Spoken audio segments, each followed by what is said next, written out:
मुच्यते पूर्णस्य पूर्णमादाय पूर्णमेवावशिष्यते। ॐ शान्ति शान्ति शान्तिः।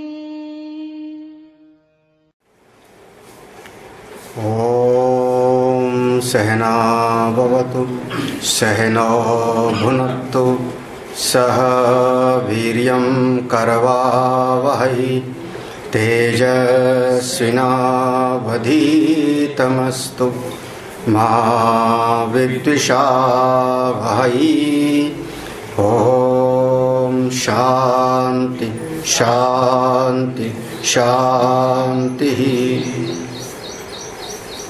शङ्करं शङ्कराचार्यं केशवं बादरायणं सूत्रभाष्यकृतौ वन्दे भगवन्तौ पुनः पुनः।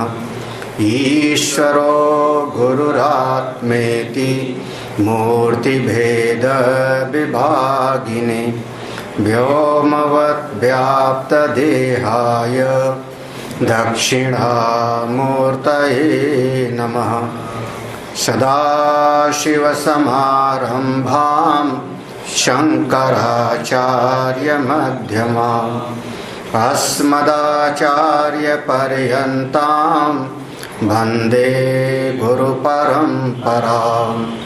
श्रुतिस्मृतिपुराणानाम् आलयं करुणालयं नमामि भगवत्पादं शङ्करं लोकशङ्करम्।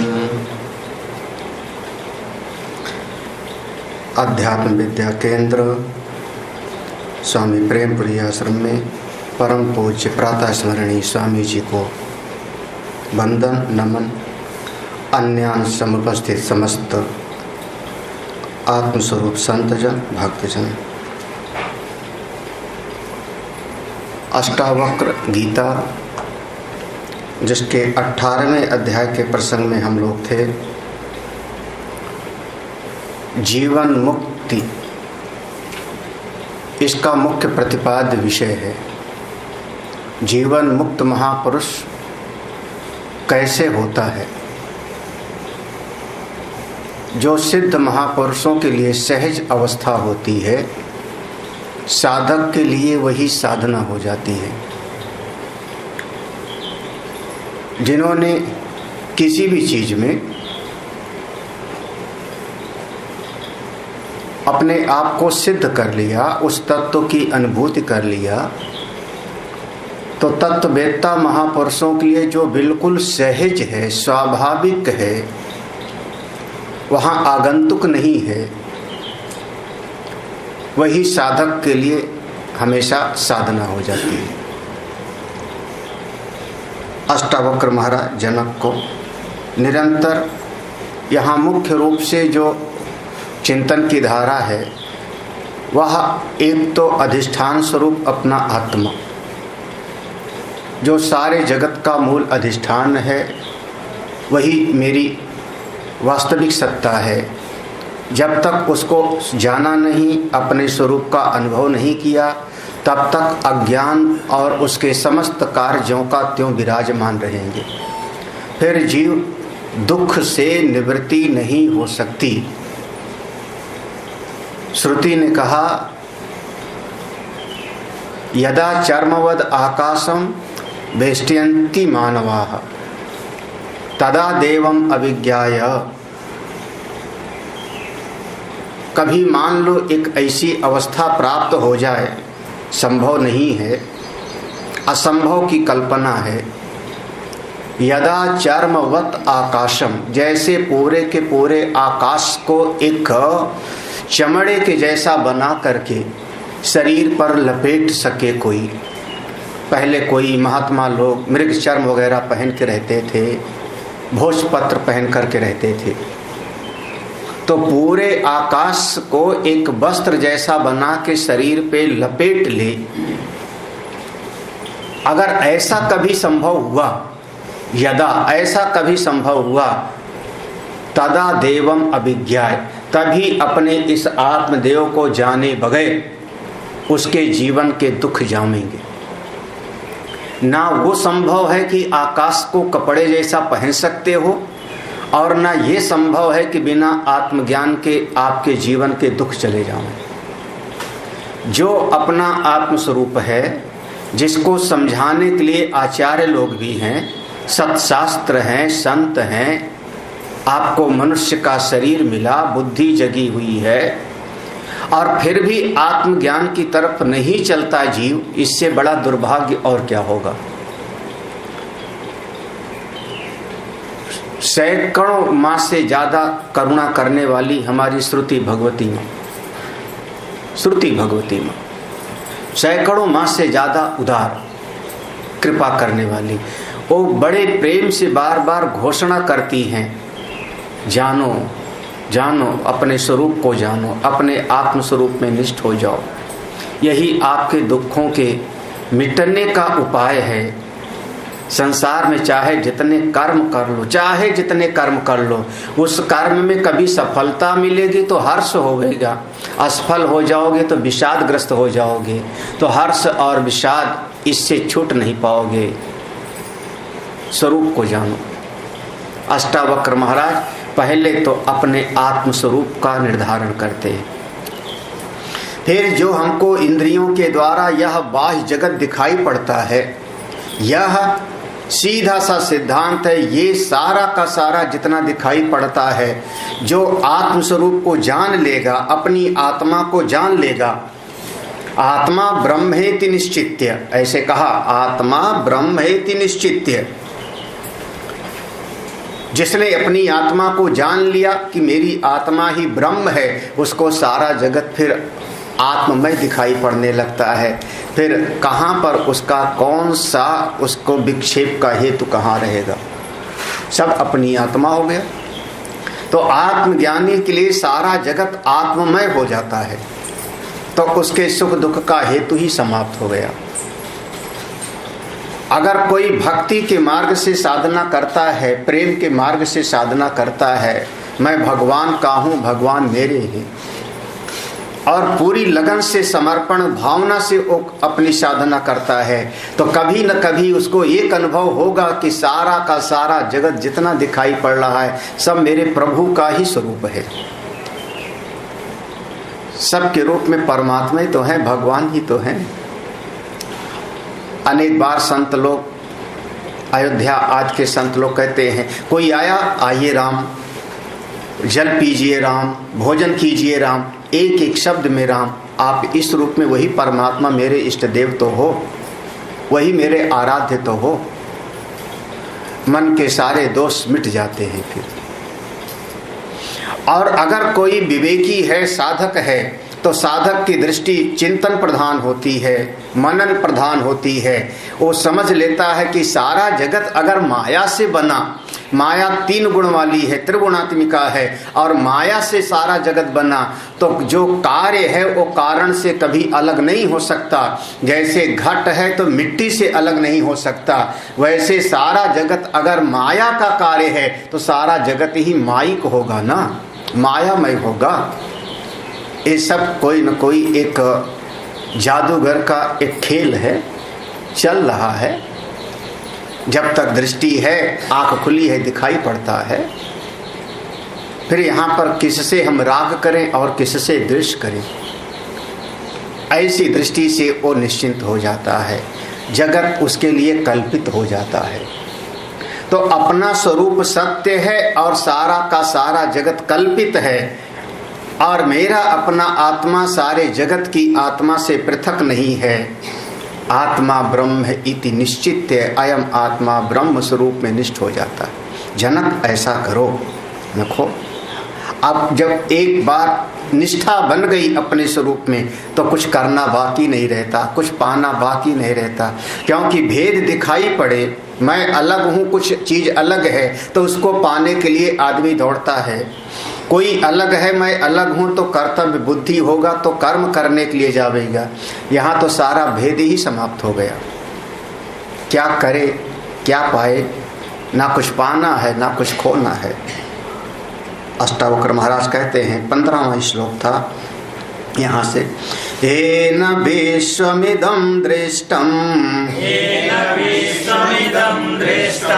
सा नास्तीति करोतु वै निर्वासना किं कुरुते पश्यन्नपि न पश्यति।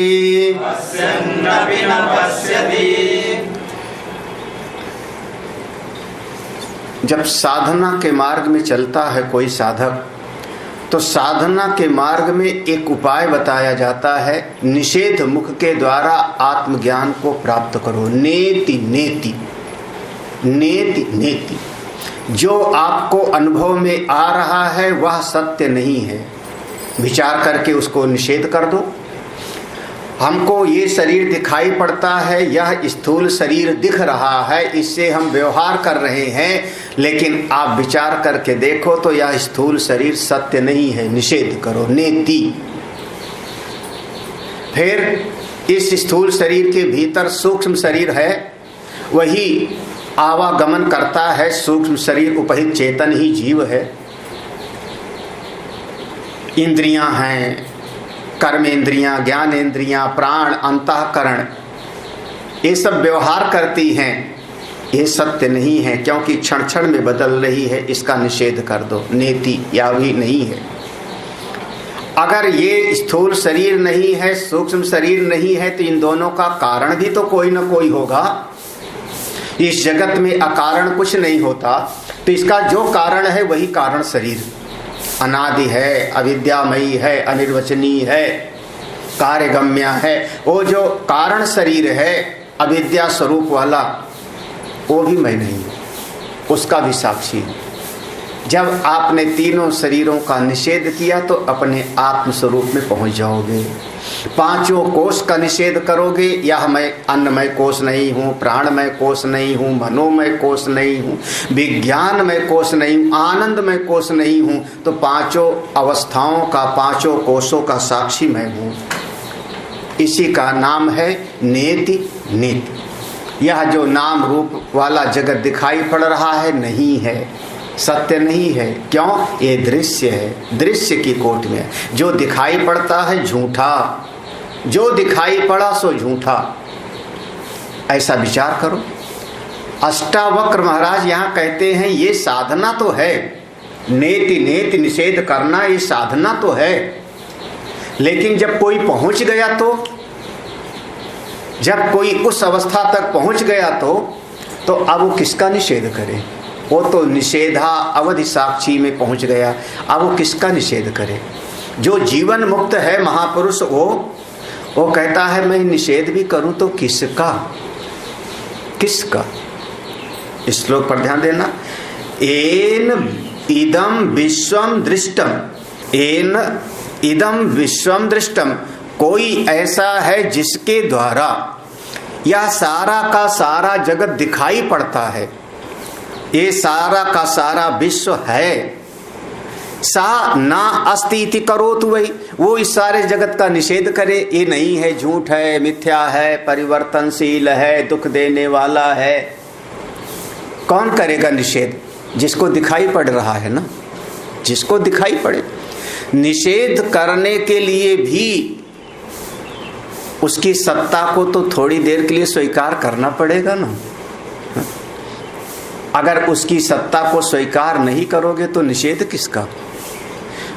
अगर एक रुमाल है तो आप इसका निषेध कर सकते हो, ये रुमाल सत्य नहीं है, इसमें जो आकार प्रकार दिखाई पड़ रहा है, इसका जो रंग रूप दिखाई पड़ रहा है, नेति, ये सही नहीं है, कपासी ही है, रुई है। आपने उसके नाम रूप का निषेध कर दिया, इसके रंग का निषेध कर दिया, इसके धागे का निषेध कर दिया, यही ना। लेकिन कब? जब आपको कोई वस्तु दिखाई पड़ी तब ना। तत्ववेत्ता की दृष्टि में तो कुछ अपने से पृथक है ही नहीं। तो विश्वम इदम विश्वम येन दृष्टम, ये सारा जगत जो देखे सो निषेध करे। जिसको, जो इसकी सत्ता को पहले मान लेवे कि ये है, वो इसका निषेध करे, वो कहे हाँ ये शरीर मैं नहीं हूँ, ये कोश मैं नहीं हूँ, ये दृश्य जगत भी नहीं हूँ। निर्वासना किम कुरते, जिसके चित्त में कोई भाव ही नहीं है, वासना ही नहीं, निर्वासना, उसके चित्त में कोई पकड़ नहीं है, किसी चीज से आग्रह दुराग्रह नहीं, समस्त इच्छाएं वासनाएं कामनाएं सब उसकी समाप्त हो गई, गल गई। किसका निषेध करे, किसका निषेध करे? किम कुरते, क्यों? पश्यन अपि ना पश्यति, भले आंख उसकी देखती है लेकिन असल में वो कोई नाम रूप नहीं देखता, कान सुनता है लेकिन वो कुछ सुनता ही नहीं, जीवा चखती है लेकिन वो कोई स्वाद लेने का भोगता नहीं है, कर्तृत्व भोक्तृत्व भीतर का समाप्त हो गया, जो स्वरूप निष्ठ हो गया, उसको ये दुनिया दिखती नहीं तो किसका निषेध करे? वो इसी दुनिया में रहता है और लेकिन इससे बिल्कुल परे है, अपनी महिमा में है। पश्यन अपि न पश्यति, ऐसा कोई तत्ववेत्ता महापुरुष होता है, जीवन मुक्त महापुरुष होता है, इसी जगत में चलता हुआ व्यवहार करता हुआ सबका सब दिनचर्या का निर्वाह करता हुआ वो सबसे बिल्कुल मुक्त है। उसको कोई भी इस जगत के गुण या दोष उसको कभी भी लिपायमान नहीं होते, वो अपनी महिमा में है। तो जिसको दुनिया दिखाई पड़े वो दुनिया का निषेध करे, जिसको विश्व दिखाई पड़े वो विश्व के लिए, जगत के लिए, शरीर के लिए बार बार चिंतन करे, ये नहीं हूँ मैं, शरीर नहीं हूँ मैं, इंद्रियां नहीं हूँ मैं, मन नहीं हूँ मैं। जिसको कुछ अलग दिखता ही नहीं वो किसका निषेध करे, किसका करे? ऐसा कोई तत्ववेत्ता होता है जो इसी जगत में देखता हुआ भी नहीं देखता। हाँ, इन आँख काम कर रही है, आंख काम कर रही, तत्व दृष्टि से कुछ नहीं दिखाई पड़ता उसको। दृष्टि कैसी? बर्बरीक की, ये बर्बरीक की दृष्टि है, तत्ववेत्ता की दृष्टि है। हाँ हाँ, भगवान ने काट दिया उनका गर्दन, उसके बाद पूछा कोई आपकी कामना हो तो बताओ, तो उन्होंने कहा मुझको युद्ध देखना। भगवान ने बर्बरीक के सिर को जिंदा रख दिया, तुम्हारा शरीर, ये सिर जिंदा रहेगा, और एक ऊंचे स्थान पे रख दिया। अब उनके पास करने की इंद्रिय नहीं है, पांव नहीं है, हाथ नहीं है, हाथ कट गया है, पांव कट गया है, धड़ कट गया है, पेट है ही नहीं, खाने की कोई जरूरत नहीं है, केवल क्या है? सिर है। हाँ, अगर धड़ होता तो कुछ करने की बात होती। हाँ, रख दिया ऊपर। पूरा महाभारत का युद्ध हो गया, 18 दिन तक सब कुछ हो गया। उसके बाद थोड़ा सा गर्व की वृत्ति आ गई, देखा कैसे हमने बाण चलाए, देखो कैसे हमने पराजित कर दिया। भगवान ने कहा असल में पूरे युद्ध को देखने वाला एक तटस्थ है जो किसी के पक्ष में नहीं था, उससे पूछते हैं। सबको लेकर के भगवान वहां पर आए, बर्बरीक के सिर के पास प्रणाम किया उसने। तुमने तो देखा पूरा का पूरा इतना बड़ा युद्ध, महाभारत का युद्ध, 18 क्षौणी सेना कट मर गई, कभी देखा था ऐसा बड़ा युद्ध? संतुष्ट हुए, वो जोर से हंसता है। वो कहा युद्ध हुआ कहाँ, युद्ध कहाँ हुआ? हमने तो कुछ देखा ही नहीं, हमने तो बस ये देखा कि ये कृष्ण ही सब रूप में खेल रहे हैं, सारे रूप में एक कृष्ण ही मरने का नाटक कर रहे हैं, यही मारने का नाटक कर रहे हैं। चाहे वो किसी का बाण है, चाहे वो किसी की तलवार है, चाहे गदा है, चाहे कोई मारने वाला दिख रहा है, मरने वाला दिख रहा है, लेकिन असल में वहां पर तो केवल एक सारा का सारा कृष्ण ही थे। दृष्टि कैसी हो गई अब? वो दृष्टि। तब भगवान ने आशीर्वाद दिया, आज तक उनकी महिमा गाई जाती खाटू श्याम के नाम से। खाटू श्याम माने कौन? जिनके हाथ पांव कट गए हैं, ये कर लूंगा, दुनिया बदल दूंगा, सारे जगत को मैं ठीक कर दूंगा। अगर ये करने का है, आपका हाथ पांव है, तो अभी ये दृष्टि नहीं प्राप्त हो सकती। तब खाटू श्याम की महिमा है। केवल देखो, जगत केवल ब्रह्ममय। दृष्टिम ज्ञानमयीं कृत्वा पश्ये ब्रह्ममयं जगे। ये सारे जगत को आप ज्ञानमयी दृष्टि करके ब्रह्ममय देखो। अगला श्लोक पढ़ते हैं।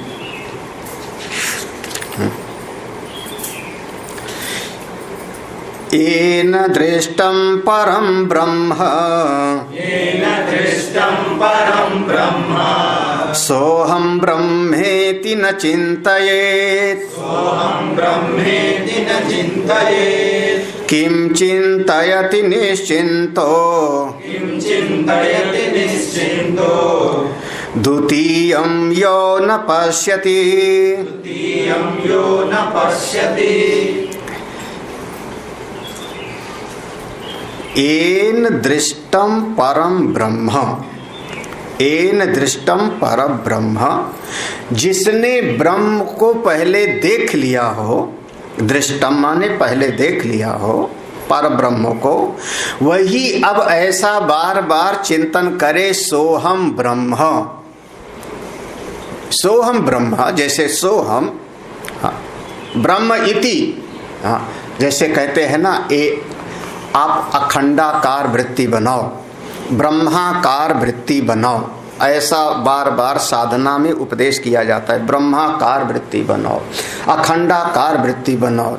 ये ब्रह्माकार वृत्ति, मैं ही ब्रह्म हूं, मैं ही वो तत्व हूं, ये भृंगी कीट न्याय के जैसे है, ये फिटकरी के जैसे है। या ब्रह्माकार वृत्ति जाकर के और अविद्या का नाश कर देती है, और अज्ञान अविद्या का नाश होने पर जीव अपने स्वरूप में अवस्थित हो जाता है। ऐसा साधन में उपदेश दिया जाता है। लेकिन मन की एक बात है, मन उसी का चिंतन करता है जिसको हम देख लेते हैं, अनुभव कर लेते हैं, जो हमारी दृष्टि के अंतर्गत आ जाता है, उस पर हमारा दृढ़ विश्वास जम जाता है। सुनी हुई बात पर उतना विश्वास नहीं होता, सुनी हुई बात पर संशय की संभावना होती है। किसी ने कह दिया कि अमुक शहर में एक ऐसा चीज है देखने के लिए, कह दिया, श्रद्धा से मैं मान लेता हूं, श्रद्धा से मान लेता हूं कि अमुक शहर में एक ऐसा स्थान है जो देखने लायक है, लेकिन संशय की गुंजाइश है, पता नहीं कैसा होगा, पता नहीं कैसा होगा। अब हमारे चित्त में बहुत सालों से था, बंबई में एक बगीचा है, झूलता हुआ बगीचा, हैंगिंग गार्डन। बड़ी कल्पना थी, ऐसा होगा वैसा होगा, सुना हुआ था, लेकिन जब देखने गए और देख लिया तो वो पूरा जितना सुना हुआ था सब धराशायी हो गया। इतना कोई बहुत विशिष्ट तो हमने नहीं देखा। तो सुना हुआ जो होता है उसमें संशय की गुंजाइश होती है, और जो देखा हुआ होता है अपनी इंद्रियों के द्वारा, अपने नेत्रों के द्वारा, उस पर विश्वास जम जाता है, उसको फिर कोई काट नहीं सकता। तो जिसने ब्रह्म को देख लिया हो वो ऐसा विचार करे, वो ब्रह्म मैं हूं, सो हम ब्रह्म, सो हम ब्रह्म, ऐसा विचार करे। इति ना चिंतित, वहां ना है कि नहीं तुम लोगों के? ना है, हाँ, इसमें गलत छपा है, हाँ, जिसमें ना है वो कटो, ना सही नहीं। येन दृष्टम परम ब्रह्म सोहम ब्रह्म इति चिंतयेत। हाँ, जिसने ब्रह्म को देखा हो, एक बार अनुभव कर लिया हो, तो अनुभूत विषय की स्मृति होती है। अनुभूत, जो अनुभूत विषय होगा उसी की स्मृति होती है, प्रत्यभिज्ञा होती है, उसको हम कहते हैं प्रत्यभिज्ञा। हाँ, प्रत्यभिज्ञा में पूर्व का जो अनुभव की स्मृति और वर्तमान काल की वृत्ति दोनों जुड़ जाती है, तो उसको हम कहते हैं हाँ, ये है हमारी प्रत्यभिज्ञा। हमने पहले कुछ देखा था, अनुभव किया था, और वैसी कोई चीज अभी दिखाई पड़ गई वर्तमान में, तो आपके चित्त में एक भाव पैदा होगा, ये जो ऐसी नई नई चीज सी दिख रही है, ये मैंने पहले कहीं देखा है। तो इसका नाम होगा पूर्व की स्मृति प्लस वर्तमान की वृत्ति, तदाकार वृत्ति, तब होगी प्रत्यभिज्ञा। अगर जिसने ब्रह्म को कभी देखा हो वो चिंतन करे कि मैं वह ब्रह्म हूँ, वो ब्रह्म हूँ। चिंतयेत सोहम ब्रह्म इति चिंतयेत, वो ब्रह्म का चिंतन करे भैया। आपने देख लिया है ब्रह्म को क्या, तो क्या ब्रह्माकार वृत्ति बनाओगे, क्या अखंडाकार वृत्ति बनाओगे? जब देखा ही नहीं तो केवल सुनी सुनाई बात है, और सुनी हुई बात में संशय की गुंजाइश होती है। इसीलिए शास्त्र में श्रद्धा को बहुत जोर दिया गया।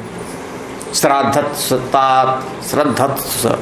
हाँ, क्यों? क्योंकि सुनी हुई बात में संशय हो सकता है। यहाँ कैसा है? किम चिंतयति निश्चिंतो, मैं किसका चिंतन करूं? मैं अपने स्वरूप में स्थित हूं, अचिंतनीय तत्व में स्थित हूं। क्यों? द्वितीयम यो न पश्यति, मेरे अलावा तो कोई दूसरा है ही नहीं।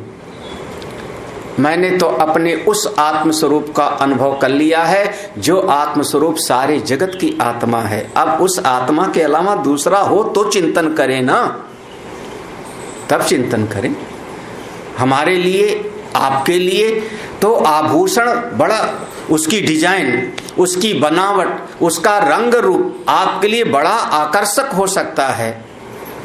आपके लिए वो चिंतन का विषय है कि इसकी डिजाइन कैसी, इसका रंग कैसा, इसकी बनावट कैसे, इसको कैसे पहनेंगे, आपके लिए है। लेकिन सुनार के लिए तो केवल सोने के भाव देखता है। सुनार की दृष्टि में उसका रंग रूप डिजाइन उतना नहीं होता। वो ग्राहकों को रुझाने के लिए, लोगों को अच्छा लगे इसलिए बनाता है। उसकी नजर में उसके पास बेचने चले जाओ तो सोने की कीमत करेगा, सोने की कीमत। उसकी नजर में तो सब क्या है? सोने। ऐसे तत्ववेत्ता ने तो केवल एक आत्मा को देख लिया, तो फिर किसका चिंतन करें, किसका ध्यान करें, किसका? पहले वाले में था निषेध किसका करें, जब दूसरा हो तो उसका निषेध करें। इस श्लोक में है अगर दूसरा अनुभव किया हो कभी तो उसका हम चिंतन करें, उसका ध्यान करें। आप कहते हो भगवान का ध्यान कर रहा हूं, कौन से भगवान का? साहब ये सारी आपकी साधना, इसीलिए साधन निरपेक्ष साधन है, कारण निरपेक्ष साधन। आपने भगवान को देखा ही नहीं तो ध्यान क्या करोगे? आप बैठ गए आंख बंद करके, अब मैं ध्यान करने बैठा हूं, किसका ध्यान कर रहे हो? बोले आत्मा का। देखा है कभी आत्मा का? क्या ध्यान करोगे? क्या करो? सुना हुआ होगा भगवान विष्णु चतुर्भुज रूप वाले हैं। दूसरे ने कहा भगवान विष्णु नहीं, शंकर जी का ध्यान कर। हाँ, लो शंकर जी का ध्यान करने लगे। शंकर जी ध्यान करने बैठे हुए हैं, तब तक किसी ने कहा शंकर जी के काहे, सब कृपा करने वाली तो माँ भगवती होती हैं। अब दुर्गा जी का ध्यान करने बैठ गए। किसका ध्यान? कौन तत्व है? सब सुने हुए का आप मन में भाव लाते हो। किसी ने कह दिया नहीं, हम ये सहस्रार पर ध्यान करेंगे, मूर्धा पर, यहाँ 1000 दल वाला एक कमल का पुष्प है, यहाँ से अमृत झरता है। आप सुन करके उसकी कल्पना करो।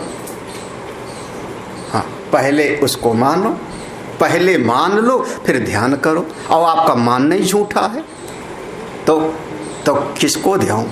हाँ, द्वितीयम यौना पश्यत, तत्ववेत्ता किसी को देखता ही नहीं अपने अलावा। किसका ध्यान करे, किसका ध्यान करूं? मैं ही तो हूं। फिर देखो तीसरा, देखो ये ऐसे अच्छे अच्छे ऐसे सिद्धांत हैं कि सुन के लगता है बस ये तो सुनते सुनते समाधि लगती है। दृष्टो येनात्म विक्षेपो, दृष्टो येनात्म विक्षेपो, निरोधं कुरुते त्वसौ, निरोधं कुरुते त्वसौ, उदारस्तु न विक्षिप्तः, उदारस्तु न विक्षिप्तः, साध्याभावात् करोति किम्, साध्याभावात् करोति किम्। येन आत्म विक्षेपो दृष्टः, जिसने अपने अंतःकरण में विक्षेप को देखा। अंतःकरण में वृत्तियां चलायमान हैं, अंतःकरण में वृत्तियों का प्रवाह अनवरत रूप से चलता है। हमारा मन चंचल है, हमारा मन विक्षिप्त है। जिसने इसको मान लिया फिर अब वो निरोध करे। निरोधम कुरते तु असौ, तो अपने इस वृत्तियों का निरोध करे, वृत्तियों का शांत करे। हाँ, योगश्चित्त वृत्ति निरोधा तदा द्रष्टो स्वरूपे अवस्थानम। कब? जब वृत्ति, पहले वृत्ति देखो कितनी मान्यता हो गई।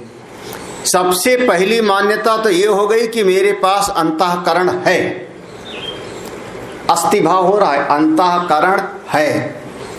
अंतःकरण का एक हिस्सा है मन, मन भी है, अंतःकरण है, मन है। फिर उस मन के भीतर संसार के विषयों की वृत्ति चलती है, इसका मतलब संसार भी है, तभी तो वृत्ति चल रही।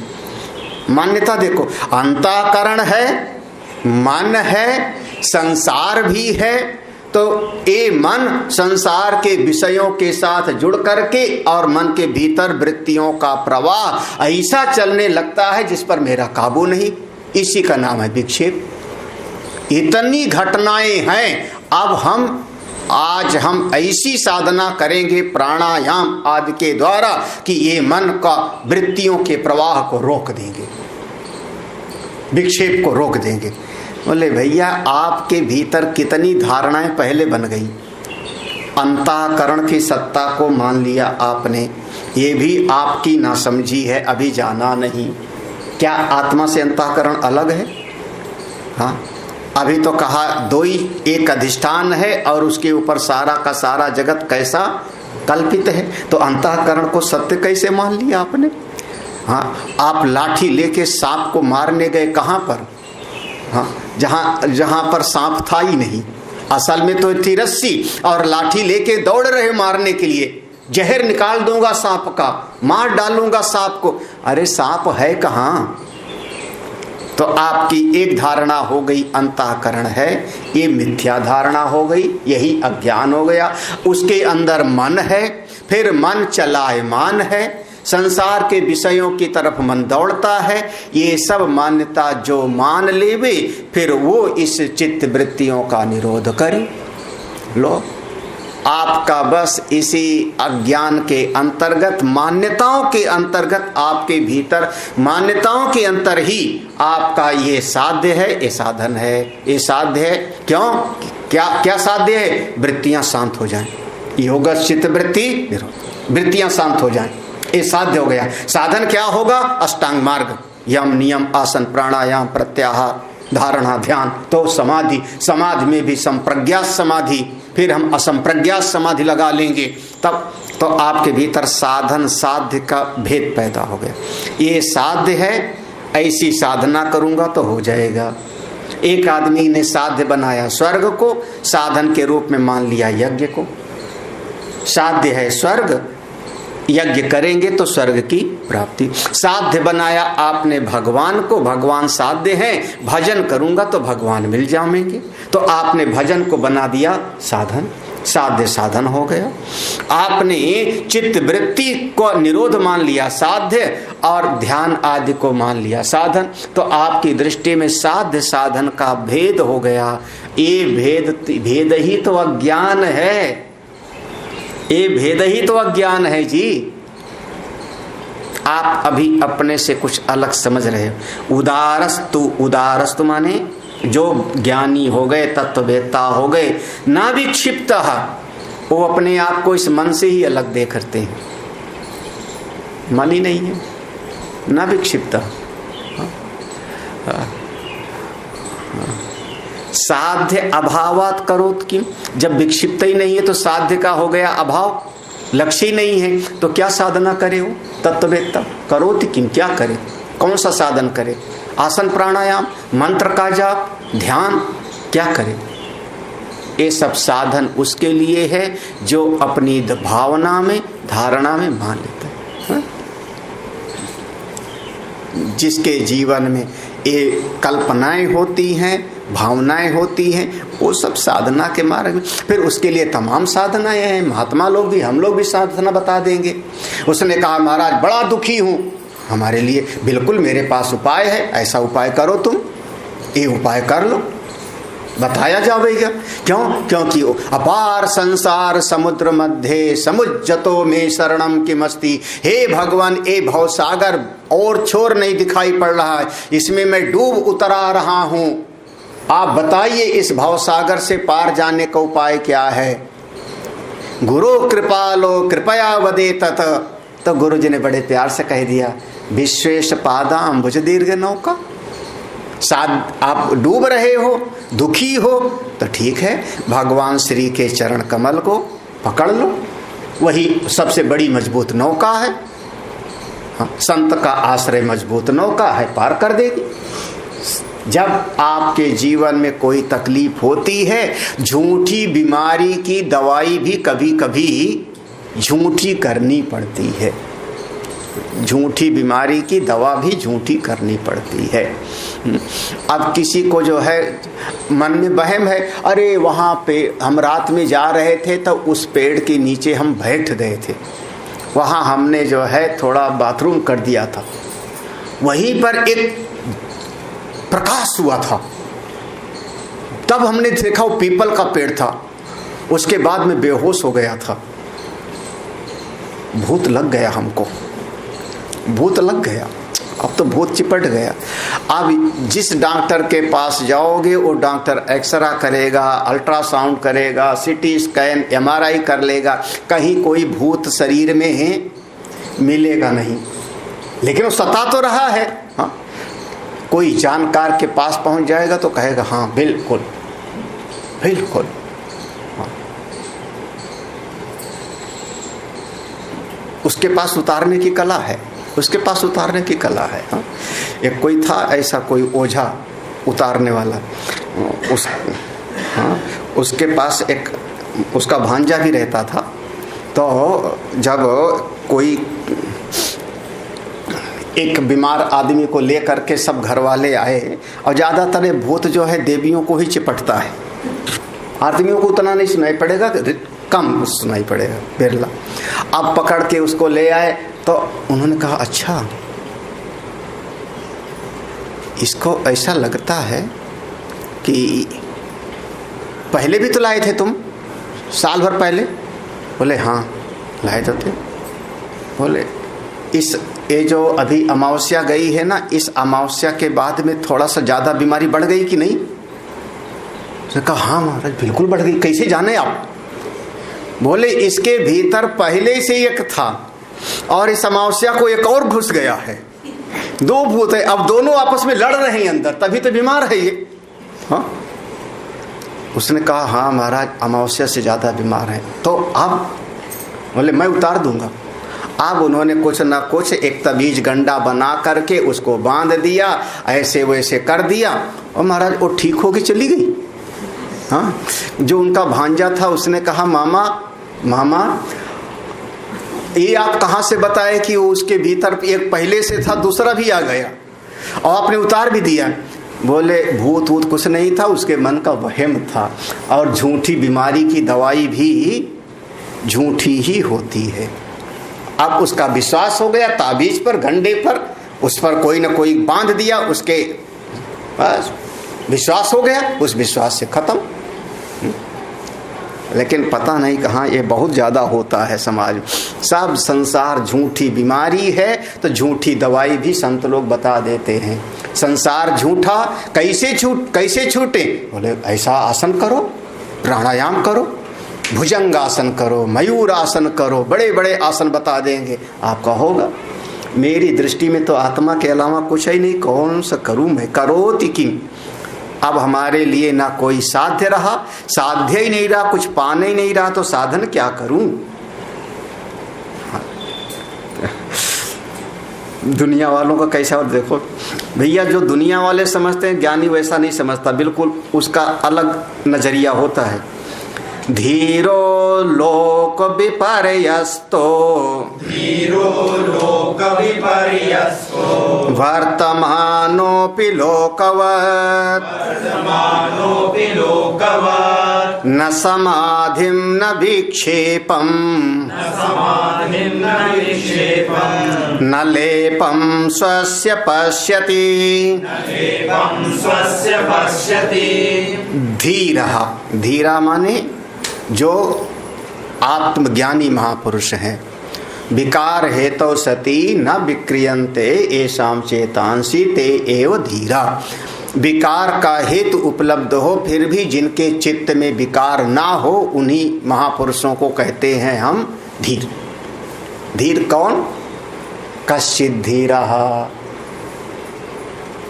कोई बिरला धीर। प्रत्यक आत्मानम ऐक्षत, जो अंतर्मुखी हो जाता है, अंतर्मुखी हो जाता है, उसी का नाम धीर, जो ज्ञानी हो गया। ऐसा जो धीर पुरुष होता है, लोक विपर्यस्तो, लोक विपर्यस्तो माने दुनिया के हिसाब से नहीं चलता। लोक विपर्य, जैसे दुनिया वाले सोचते हैं वैसा उसकी सोच नहीं होती। जैसा संसारी लोग की समझ होती है वैसा ज्ञानी की समझ नहीं होती। जिस चीज में संसारी अपना राग द्वेष बना के बैठा है, जीवन मरण का सवाल है, ज्ञानी के लिए वो खेल होता है। लोक विपर्य माने लोक मत से उल्टा होता है तत्ववेत्ताओं की दृष्टि। तत्ववेत्ताओं की नजर लोक मत से, संसार के विचार से बिल्कुल अलग। संसार के आदमी कहते हैं ये काम कर लूंगा तो मैं सुखी हो जाऊंगा, तत्ववेत्ता कहता है कितने कर गए, कितने कर गए। हाँ, लेकिन जब तक कोई बच्चा पढ़ता रहता है समझता नहीं। जब बच्चा पढ़ता है तो उसको लगता है बस हमको तो ये परीक्षा पास करके इतनी टॉप में जाना है। टॉप में कर लिया, कितने टॉप में गए, ठन ठन पाल हैं। हाँ, नहीं इतनी बढ़िया नौकरी मिल जाएगी तब फिर क्या कहना। हाँ, सारे नौकरी किए हुए डांट खाते रहते हैं। हाँ, लेकिन लोक मत से बिल्कुल उल्टी नजर है हमारी। तत्ववेत्ता लोक विपर्य माने जैसा लोक मत है, संसार के लोग जैसा समझते हैं, तत्ववेत्ता की दृष्टि बिल्कुल अलग होती है। क्या बात है। हाँ? अच्छा, वर्तमानो अपि लोकवत, और ये देखो फिर भी वर्तमानो माने व्यवहार करते रहते हैं। कैसे?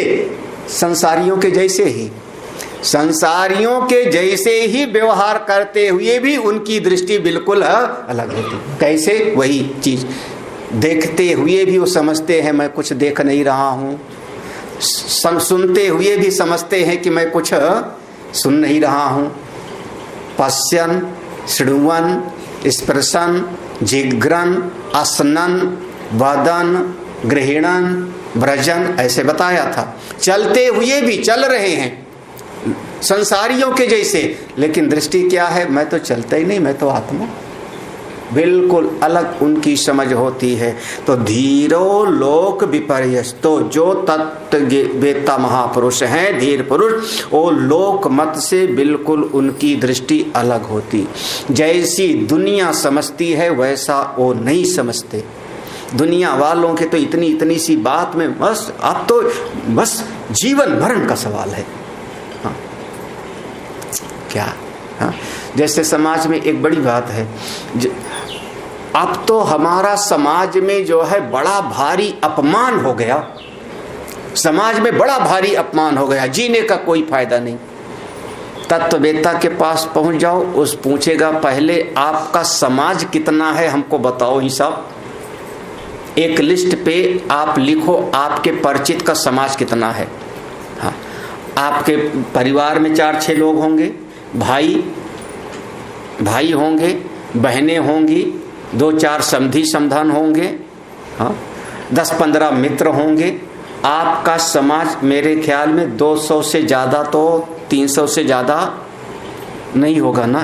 कहीं लड़के लड़की की शादी भी हो तो 2 समाज जुड़ता है वहाँ पे, एक इसका एक उसका, और 2 समाज जुड़ करके मुश्किल से 200-400 2 समाज जुड़ रहा है। अब उसमें भी वो 400 लोग जो होते हैं 15 बैंड वाला होगा, 15 बैंड बाजा वाला होगा, घोड़ी वाला होगा। आपका समाज कितना? 100, 200, 300 का। और उसके लिए कह रहे हो अब तो समाज में हम मुंह दिखाने के लायक। हाय हाय मेरा इतना। संत कहते हैं कौन सा समाज? एक शहर की जनसंख्या 25 लाख है, एक शहर की जनसंख्या 25 लाख है, और वहां आपका इतना सा समाज, और उसके लिए आप मरे जा रहे हो। तत्ववेत्ता की दृष्टि में कुछ नहीं है, सब का सब। तत्ववेत्ता कहता सब आपके मन की कल्पना है, सम्मान भी और अपमान आपके मन की धारणा मात्र है। सत्य ना तो अपमान है ना तो सम्मान है, लोकमत से बिल्कुल अलग। लोकमत से अलग, हाँ अब वही कह लो।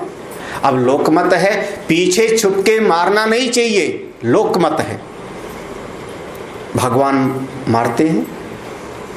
हाँ, क्षत्रिय धर्म के विरुद्ध है किसी के पीछे छुप के मारना, और स्वयं भगवान ने अर्जुन से मरवाया।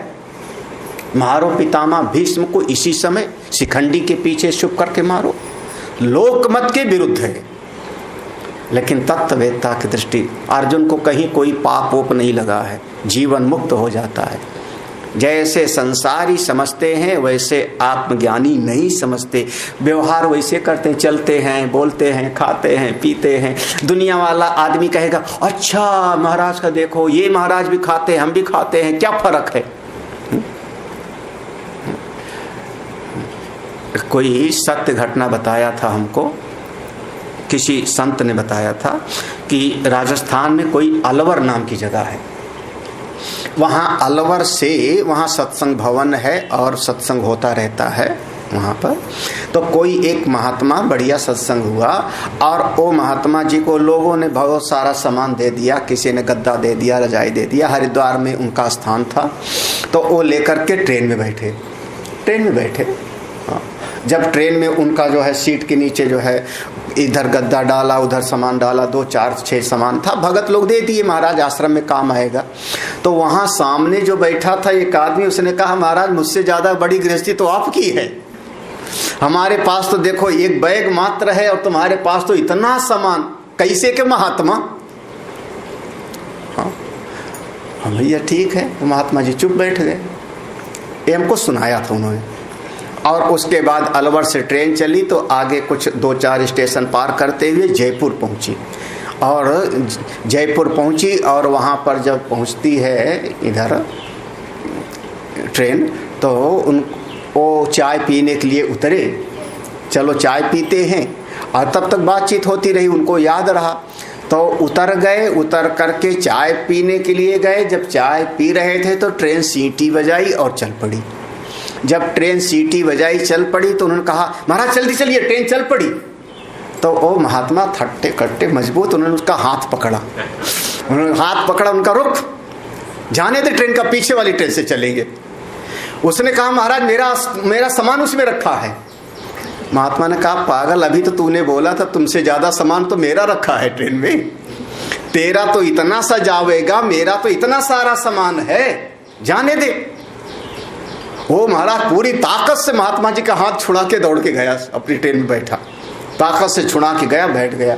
महात्मा जी भी फिर पीछे दूसरे डब्बे में चढ़ गए, फिर वो भी आके बैठे और उन्हें बताया था। फिर उसके बाद वो कुछ रास्ते तक बोला नहीं वहाँ से, अपना झोला उठा के दूसरी जगह जाके बैठ गया। अब व्यवहार तो समाज में वैसे होता है, महात्मा भी खाते हैं, हम भी खाते हैं, वो भी सोते हैं, हम भी सोते हैं, लोकवत वर्तमानोपि लोकवत। लेकिन दृष्टि कहाँ है उनकी? दृष्टि बिल्कुल अलग है, समाज की सोच से बिल्कुल अलग सोच है। जैसा आप सोचते हो वैसे संत तत्ववेत्ता नहीं सोचते, उनकी चिंतन की धारा अलग है, वो सब में आत्मय है। ना समाधिम ना विक्षेपम, देखो ना समाधिम, अब वो समाधि में भी नहीं है, ये मत कहना वो समाधि लगाए हैं, वो चलते फिरते समाधि में है, साधो सहज समाधि। हाँ,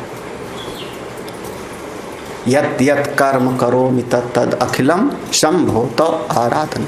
उनका चलना फिरना भी समाधि है, ना विशेष बैठ के समाधि, ना विक्षेपम, ना समाधि है ना विक्षेप है। विक्षेप होवे तो समाधि लगावे, हाँ विक्षेप हो तो समाधि लगावे ना। उनकी दृष्टि में तो विक्षेप ही नहीं, वो तो मन ही को अपना नहीं समझ रहे हैं ना। हाँ, ना विक्षेप है तो समाधि नहीं। ना लेपम, किसी चीज से संसर्ग नहीं होता उनको। लेपम माने लिपायमान, किसी भी चीज से किसी भी कार्य से कर्ता भोक्ता ही नहीं है। जब कर्ता भोक्ता ही नहीं है तो बाह्य जगत के जितने गुण और दोष हैं उनसे उनको कोई लिपायमान नहीं होता। वो अपनी महिमा में है, अपनी महिमा में, अपने स्वरूप में स्वस्थ ऐसी स्थिति में रहते हैं। एक श्लोक और पढ़ते हैं। भावा भाव विहीनो यस् तृप्तो निर्वासनो बुधा नैव किंचित् कृतं तेन लोकदृष्ट्या विकुर्वता भाव अभाव विहीन। यह माने जो साधक, जो संत लोग ऐसी दृष्टि वाले हो गए तो वो कैसे हैं? भाव अभाव से रहित। भाव अभाव, ना कोई वस्तु की सत्ता को स्वीकार करते हैं न उसके अभाव को। आप एक बार घट को स्वीकार कर लो कि घट है, तब आप दूसरे दिन कहोगे घट टूट गया, घट नहीं है। तो अभाव को आपने पहले मान लिया ना कि ये आदमी है, तो आपने उसका माना क्या? भाव, ये आदमी है।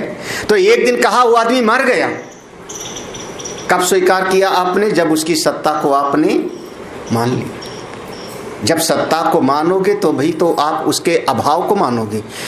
तत्व की दृष्टि क्या है? जब कुछ है ही नहीं तो किसी का अभाव कैसे होगा? पहले आप किसी की सत्ता को मानो। यह जगत है, ये लोग हैं, ये परिस्थितियां हैं। फिर आपको नहीं ये दुख वाली परिस्थिति थी, उसको मैंने मिटा दिया। अरे ये जगत ऐसा है जी, आप मानते हो और वही समस्या की जड़ है। मत मानो, कुछ मत मानो। हाँ, अपनी महिमा में कुछ नहीं मानना है। आप जो हो। तो भाव जिसको मानोगे ये है, फिर एक दिन उसका अभाव भी मानना आपको पड़ेगा। जो ज्ञानी है उनकी दृष्टि में ना किसी की सत्ता है। जब सत्ता ही नहीं है तो उसका अभाव भी नहीं। बस वही समझ लो, जन्म मान लिए हो, जन्मदिन मनाए हो तो मरण दिन मनाना फिर अपना। यही ना भाव होगा तो उसका अभाव होगा। हाँ, आज आपने सुख का भाव मान लिया कि मैं सुखी हूं, बहुत सुखी हूं, तब फिर एक दिन जो है इसका सुख का भी अभाव हो जाओगे। फिर आप कहोगे हाय कुछ जीवन में अच्छा नहीं हो रहा है, बड़ा क्यों? आप मानो ही मत। भाव अभाव विहीन, जो कोई भी भाव भी और अभाव भी, ये दोनों से परे हो। दोनों का अधिष्ठान मैं हूँ। जिस आत्मा के ऊपर सत्ता, मैं वो मिट्टी हूँ जिस पर घट का भाव हुआ और घट अभाव में चला गया, मैं वो मिट्टी स्वरूप हूँ। ऐसे मैं वो आत्मा हूँ। फिर तृप्तो, जब ऐसा बोध हो जाता है तो हमेशा तृप्त रहता है, तृप्त है। निर्वासना, अब उसके चित्त में सगत की कोई वासना ही नहीं होती। हाँ, वासना माने वो गंध, संस्कार। हाँ, वहाँ भोजन मिला था बहुत बढ़िया, वो वस्त्र मिला था बहुत बढ़िया, वो परिस्थिति मिली थी बहुत बढ़िया, अमुक जगह सम्मान मिला था बहुत बढ़िया। इसी सोच का नाम वासना है। हाँ, वासना को दृष्टांत हींग से दिया जाता है। हींग डब्बी में रखा और उसके बाद 10 दिन के बाद डब्बी से हींग को बाहर कर दिया, निकाल दिया। उसके बाद भी उस डब्बी को सूंघो तो उसमें गंध आती है हींग की। हींग है नहीं डब्बी में, लेकिन अब उसमें हींग का वास है, वस गया उसमें। ऐसे आप कोई कर्म करते हो, कोई दृश्य देखते हो, कोई भोग करते हो और उसका जो संस्कार चित्त में बस जाता है, उसी का नाम वासना। आपने किया, चला गया, वासना बनी नहीं। देखा, चला गया, वासना बनी नहीं। हाँ, खाया, बीत गया, भोजन कर लिया, चित्त में दोबारा याद मत करना वहां पर वो खाया था तब बहुत बढ़िया था। हाँ, वो जो याद आती है उसी का नाम हो गया वासना। एक दिन बंबई गए थे तो बड़ा पाव खाए थे। हाँ, अरे राम राम, बड़ा पाव। हाँ, अमुक जगह पर ऐसी चीज मिली थी, वो क्या हो गया? वो वास है, बस गया। तो ऐसे महापुरुषों के मन में कोई वास है ही नहीं। निर्वासना बार बार आएगा। निर्वासना माने फिर बीती बातों का कोई याद नहीं, कुछ बस ही नहीं उनके भीतर। हाँ, वासना माने केवल काम वासना नहीं, केवल भोग वासना नहीं। हाँ, वासना माने आपके चित्त में जितने संस्कार पड़े, संस्कारों के समूह का नाम वासना है। हाँ, जैसे एक चीज है, एक फूल है, एक फूल है, फिर दूसरा लाल फूल है, तीसरा पीला फूल है, तो एक एक पुष्प है, और 50 फूलों को आपने गूंथ दिया तो आप कहते हो माला। माला क्या है? फूलों के समूह का नाम, एक विशेष प्रकार से गूंथ देने का नाम ही हो गया माला। हाँ, एक वृक्ष है, आम का है, अमरूद का है, नीम का है, पीपल का है, वृक्ष है। लाखों वृक्ष को एक साथ में हमने कहना हुआ तो हमने क्या कह दिया? वन है। वन, जंगल। जंगल क्या है? वृक्षों के समूह का नाम जंगल। वैसे ही संस्कारों के समूह का नाम वासना है। जो चित्त में अनेकानेक संस्कार पड़ जाते हैं, जो जो देखा, जो जो सुना, जो जो किया, जो जो भोगा, उसका जो चित्त में संस्कार पड़ता जाता है, उसी का नाम वासना। और ज्ञान से ये सारी वासनाएं दग्ध हो जाती। ज्ञान से सब कल्पित हो गया, एक क्षण में कल्पित हो गया। हाँ, स्वप्न में चाहे जितना आपने देखा, जैसे जगह सब कल्पित हो गए। निर्वासना, बुधा, जग गए। बुधा माने जग गए, जो अनुभव हो गया उनके भीतर कोई नैव किंचित कृतम तेन। अब वो कुछ भी कर नहीं रहे। नैव किंचित कृतम तेन, तेन उनके द्वारा कुछ नहीं किया गया, वो कुछ करते ही नहीं। अरे महाराज, भोजन तो मांगा था, भिक्षा मांगा था उन्होंने, बोले तुम्हारी नजर में दिखाई पड़ा था कि वो भिक्षा मांगे थे। लोक दृष्टिया, लोक दृष्टिया माने जगत की नजर में तुमको दिखा था कि वो भिक्षा मांगने दरवाजे पे आए थे। भवति भिक्षाम देहि, असल में भिक्षा नहीं मांगते, वो स्वरूप में है, वो आत्मा है। बोले खाया था हमारे सामने, बोले तुमने देखा था ना, वो खाते ही नहीं। आत्मा को कभी भूख नहीं लगती, आत्मा को कभी प्यास नहीं लगती, वो खाते नहीं। बोले नहीं नहीं, हमने देखा था, वो पानी मांगे थे, जल पिए थे। बोले नहीं जी, आत्मा तो ऐसा है, वो आत्मनिष्ठ है। लोक दृष्टिया विकुर्वता, लोक दृष्टि से करते हुए भी, विकुर्वता में दो अर्थ हो जाएगा, विशेष भी हो जाएगा, विपरीत भी हो जाएगा। विशेष तौर से लगे हुए हैं, जूझ रहे हैं कर्म में, बढ़िया तरीके से कर्म कर रहे हैं। अपनी दृष्टि से पूछो तो मैं कुछ करता ही नहीं, मैं तो आत्मा। भगवान गीता में कहते हैं नैव किंचित करोमिति युक्तो मन्येत तत्त्ववित्। तत्ववेत्ता की दृष्टि क्या है? नैव किंचित करोमिति, मैं कुछ भी करने वाला नहीं। उनकी ऐसी दृष्टि होती। बाहर के लोगों की नजर में बड़ा काम कर रहे हैं, लोक दृष्टिया विकुर्वता, विपरीत भी हो सकता है। कभी वो तलवार से मार रहे हैं, कभी मरवा रहे हैं, ये भी दिखाई पड़ता है। हाँ, कभी उपदेश दे रहे हैं, उपदेश दे रहे हैं किसी को, और कभी श्राप दे रहे हैं, जा अजगर बन जा, ये भी दिखाई पड़ता है। दुनिया की नजर में दिखाई पड़ते हुए भी आत्मस्वरूप की दृष्टि से वो कुछ भी नहीं करते। नैव किंचित कृतम तेन, तेन उनके द्वारा, नैव किंचित कृतम, कुछ भी नहीं हो रहा है, कुछ नहीं करते हैं। जबकि समाज की दृष्टि से, लोक दृष्टिया, दुनिया वालों की नजर से विकुर्वता, बड़ा बड़ा काम कर रहे हैं। लोग कहते हैं महाराज बड़ा काम किए, महाराज से पूछो हमने क्या किया? कुछ नहीं, कुछ नहीं। तत्ववेत्ता की दृष्टि अपने स्वरूप भी होती है, और अपने स्वरूप में वो निष्ठ होते हैं। ओम पूर्णमदः पूर्णमिदं पूर्णात् पूर्णमुदच्यते पूर्णस्य पूर्णमादाय पूर्णमेवावशिष्यते। ओम शांति शांति शांति। हरि ओम। श्री गुरुभ्यो नमः। हरि ओम।